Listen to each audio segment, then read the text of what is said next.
এখন যে রাস্তা দিয়ে যাচ্ছি এটি কোনো সাধারণ রাস্তা না। এটা দুই জেলার শেষ প্রান্ত আর দুই থানার একদম শেষ সীমানা। ব্যারাগ্রাম থেকে রায়কালী তথা তিলেকপুর পর্যন্ত এই রাস্তা। নামে রাস্তা, কিন্তু বাস্তবে এটা ফুল অ্যাডভেঞ্চার জার্নি।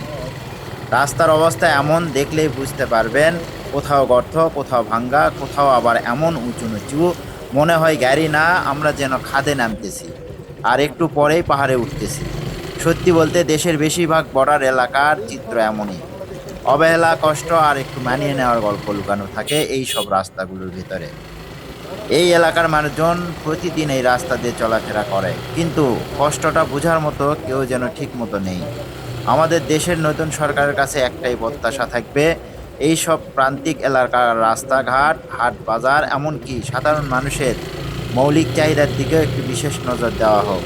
কারণ উন্নয়ন শুধু শহরে হলেই হয় না, গ্রামের শেষ সীমানা পর্যন্ত পৌঁছালেই সেটাকে সত্যিকারের উন্নয়ন বলা যায়। ভিডিওটি বেশি বেশি শেয়ার করে দিন, হয়তো আপনার একটা শেয়ারই পৌঁছে যাবে দায়িত্বশীল কারো কাছে। ভালো থাকবেন, সুস্থ থাকবেন। আসসালামু আলাইকুম।